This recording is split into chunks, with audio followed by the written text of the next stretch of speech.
Okay, this is the answer key from the homework problems that were due on September 20th. So the first question asks you to sketch the orbital picture for the molecules below. And so the first thing that you have to do is you have to identify the hybridization in order to determine the geometry of each of the atoms.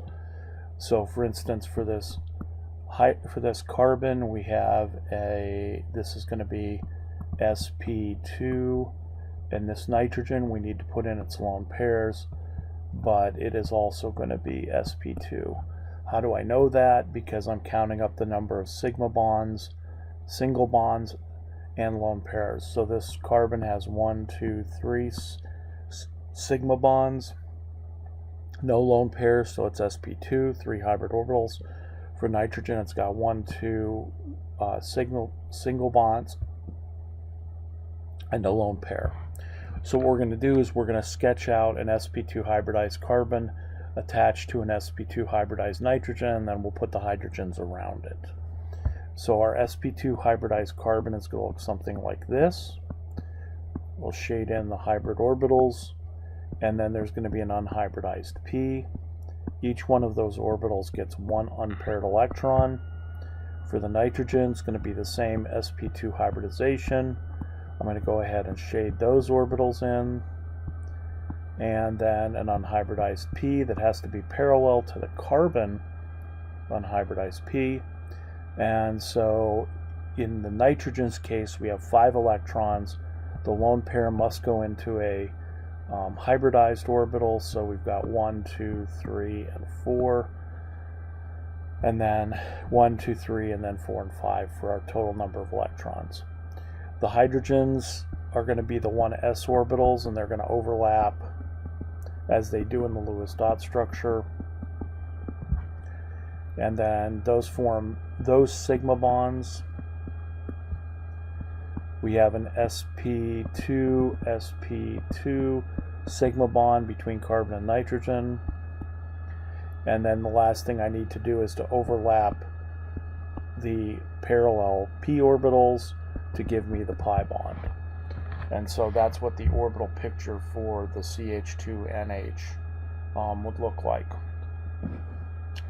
For B, we again have to assign hybridization to each of the non-hydrogen atoms, and we should probably put in lone pairs before we do that.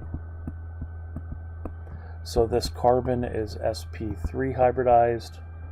This carbon is going to be sp2 because it's got 3 sigma bonds. This oxygen is going to have 1 sigma bond and 2 lone pairs, so it's going to be sp2. This oxygen with 2 lone pairs and 2 sigma bonds is going to be sp3, and then that carbon with 4 sigma bonds is going to be sp3 as well. So now what I'm going to do is I'm going to kind of sketch out the picture as we move across. So I'm going to start with an sp3 hybridized carbon, which will have the 4 hybrid orbitals. 3 of those will be bonded to hydrogens. So there's 1 unpaired, 1 unpaired, 1 unpaired, 1 unpaired, 1 unpaired, 1 unpaired, and then the 4th unpaired electron on carbon. Now I'm going to set up the sp2 hybridized carbon, which would look like this, with my 3 sp hybrid orbitals. Actually, let me draw it with a little bit more perspective here. So I'm going to first of all draw this orbital so that it's pointing towards that one. Then here would be my p, and here would be my sp2 and my sp2, along with my unhybridized p. So 1 electron in each one of those. Now the oxygen with involved in the double bond is sp2, so I'm going to go ahead and write its sp3 hybrid orbitals. There are 2 lone pairs in each of these 2 hybrid orbitals, 1 unpaired electron, and then 1 unhybridized p that it needs to be parallel to the carbon's unhybridized p to form now the pi bond. We're going to overlap these orbitals to form sigma, sigma bond, Now the oxygen that's attached to the carbonyl is going to be sp3, so we can have 1, 2, 3, 4 hybrid orbitals. There's going to be 1 unpaired electron here so that we can form the sigma bond. And then as far as the oxygen goes, there's going to be 2 of the hybrid orbitals have lone pairs, and then the other unpaired electron in that sp3 hybrid orbital. And now for finally the last carbon that's sp3 hybridized, I'm going to have 1, 2, 3, and 4 hybrid orbitals, each having 1 unpaired electron.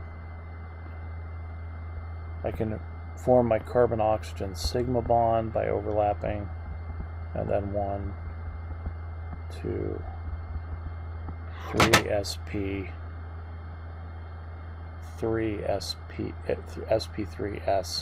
sigma bonds. Okay. So we have these 3 sigma bonds to hydrogen, the sigma carbon-carbon bond, the sigma carbon-oxygen bond, the sigma oxygen-oxygen bond, the sigma oxygen-carbon bond, and then these 3 sigma bonds, CHs. Okay, so that's what the orbital picture of that ester would look like. Then finally for number C, we've got a carbon with 3 sigma bonds, so it's sp2. This carbon has 3 sigma bonds, it's sp2. This carbon has 3 sigma bonds, it's sp2. And that one also has 3 sigma bonds, so they're all sp2.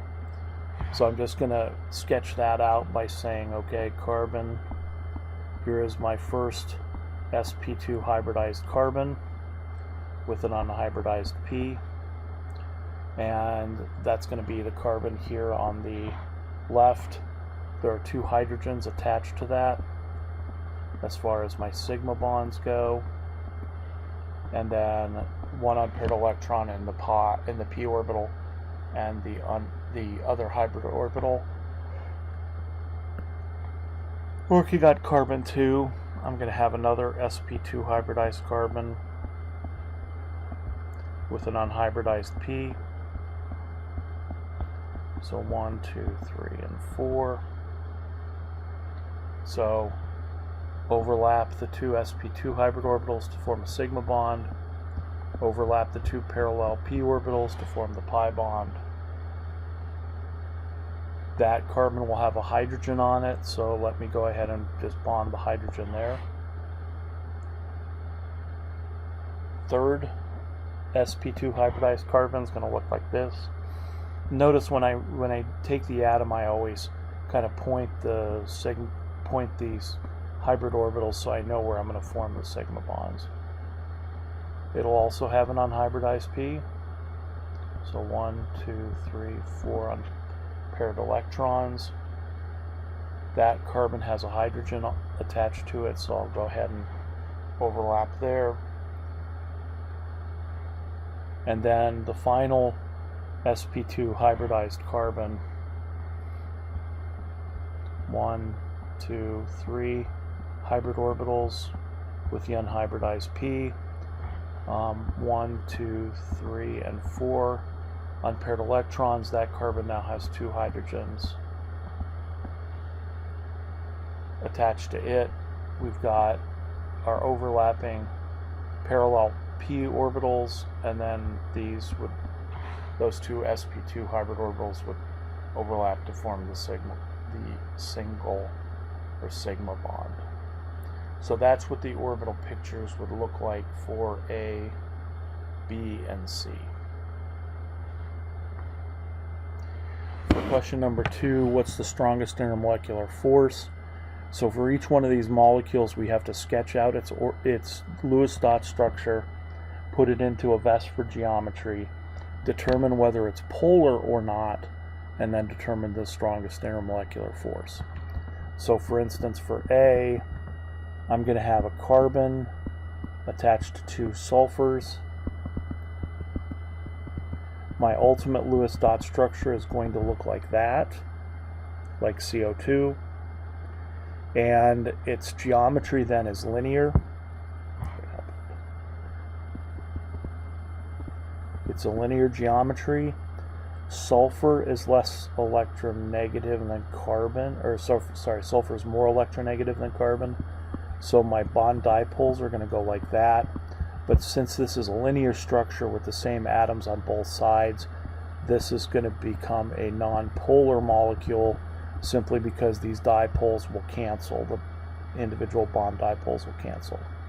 So this is a nonpolar molecule, and so therefore its strongest is going to be dispersion. Its strongest intermolecular force. Now for the CH3,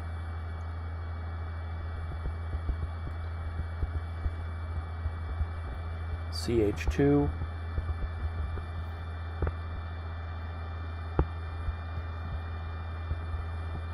oxygen with 2 lone pairs, CH3. This is my Lewis dot structure, but now I need to put this into a tetrahedral. Well, I need to put it into a Vesper geometry for each one of these atoms. So if I sketch that out, it would look like this. The carbon would have its 3 hydrogens attached to it. And I'm going to go ahead and use what's called a tetrahedral representation, where the bonds that are in the plane are just regular bonds. There's a dashed wedge indicating that the hydrogen is behind you, and a bold wedge meaning that hydrogen is coming towards you in the tetrahedron. Then my CH2 would also have a bold hydrogen coming towards you, a dashed hydrogen behind you, and then 2 bonds in the plane. I'm just going to make that so it's clearly in the plane. The oxygen is tetrahedral in terms of its electron pair geometry. So it would have a bold and a dashed, except in this case, the bold and the dashed are going to have the lone pairs. And then finally, this carbon would have the 4 hydrogens attached to it. And so it would be in a tetrahedron geometry as well. Now, all the CH bonds, all these CH bonds are going to be relatively nonpolar covalent bonds. So the CH portion of the molecule is going to be, in essence, nonpolar, but here's the important part. A carbon-oxygen bond will have a bond dipole. It's a polar covalent bond. And if you look at the oxygen being in a tetrahedral geometry, that means the overall dipole moment of the molecule is going to look like that, where the oxygen part is delta minus, and the 2 carbon parts are going to be where the delta plus charge is. And so that's going to make this molecule a polar molecule. Can it undergo hydrogen bonding? No. Why not? Because all of the hydrogens are attached to carbons, and carbon is not oxygen, nitrogen, or fluorine. So this is a polar molecule. The best it can do is a dipole force. Okay. Now, on the other hand, the CH3,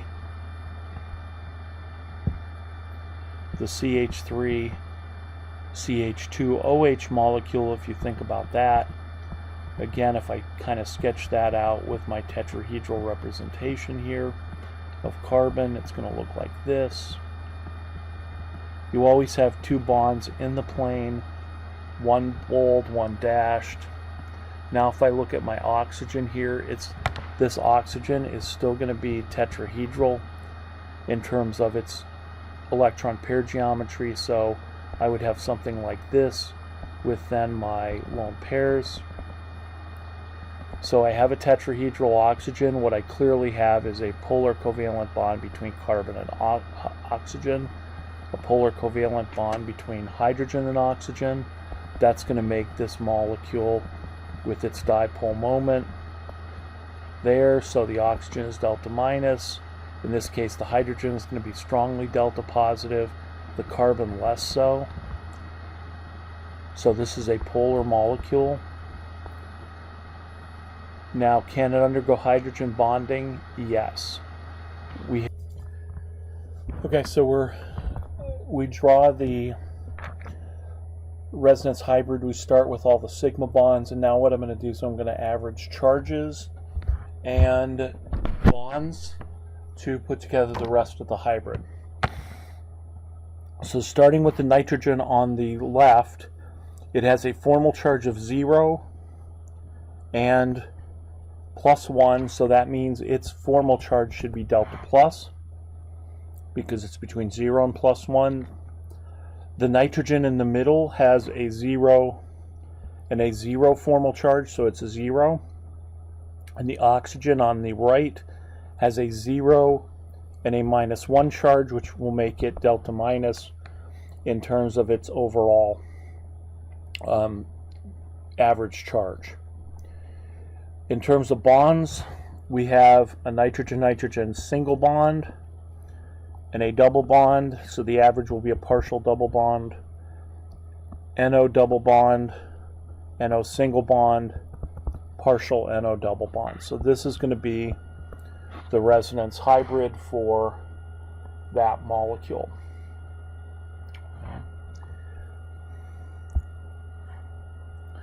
The second problem where you had to write resonance hybrids looks like this. Or no, there's another N here.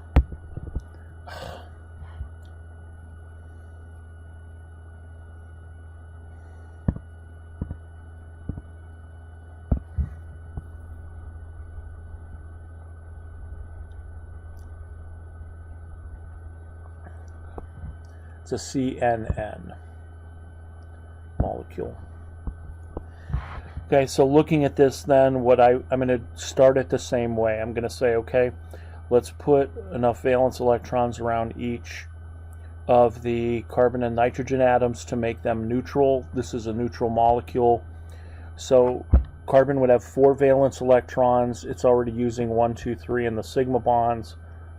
So let's go ahead and put 1 here. For nitrogen, you're going to have 1. You already have 1, 2, 3, 4, 5. And for the final nitrogen, you have 1, 2, 3, 4, and 5 there. So that's going to be my starting point. Now, we want to start to pair up electrons so everybody has an octet. So the easiest thing to do here is probably to say, okay, let's pair up these two for the to form a CN double bond, and then let's just put these two together to form a lone pair. That won't necessarily get us to the final point here, but it will come close. So now the nitrogen on the right has 6 electrons, so it needs an octet. So let's take this pair of electrons on the nitrogen and use it to form a NN double bond. So now I've got a C double bonded to the N, double bonded to the N on the end with 2 lone pairs. And so I don't think I lost any or gained any electrons along the way. All the atoms have completed octets, and so now the bottom line is, what are the formal charges? And they better add up to 0 if the structure is correct. So this carbon came with 4 valence electrons. It now owns 1, 2, 3, 4, so it's 0 formal charge. The nitrogen in the middle came with 5. It now owns 4, so it's got a +1 charge. And this nitrogen on the end came with 5, and it has 1, 2, 3, 4, 5, 6.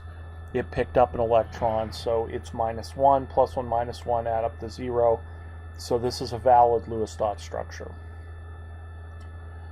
Okay, now we need a second Lewis dot structure for this, so what could we do? Here's what we could do. We could take this pair of electrons, this lone pair, use it to form an NN triple bond. But if I do that, I need to pick up this pair of electrons from the carbon-nitrogen bond and give it to carbon. Is that allowed? It is. So my second resonance structure is going to look like this. I'm going to have a carbon with a lone pair singly bonded to the middle nitrogen, which is triply bonded to the end nitrogen. Formal charges, carbon came with 4, it now has 1, 2, 3, 4, 5, so it's -1. The middle nitrogen came with 5, it owns 4, so it's got a +1 charge, and then this nitrogen on the end has 1, 2, 3, 4, 5, so it's going to be a 0 formal charge. So these are my 2 resonance structures. Now, which one is more stable? Rule number 1, they both have completed octets, so they're tied. They have a +1, -1 charge each, so they're tied by rule number 2, which would be low numbers of charges or small charges, period. And then finally, rule number 3 says put the negative and positive charges on the atoms according to their electronegativity. Basically, is a C more likely to have a -1 charge, or is it nitrogen? It's going to be the more electronegative element, which is nitrogen. So this one is going to be more stable, and this one is going to be less stable. Now, as far as the hybrid goes, again, I'm going to sketch out my single bonds, and then I'm going to go ahead and average bonds and charges.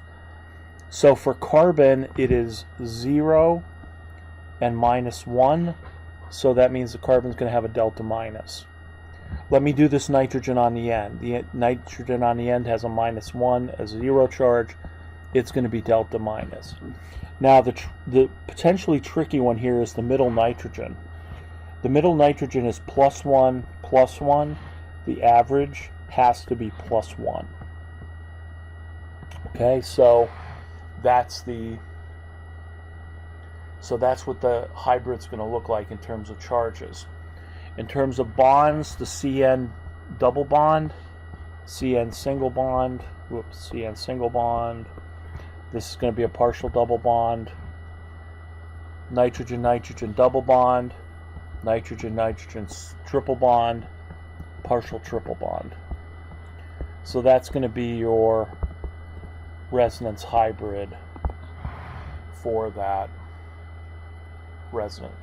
that series of resonance structures.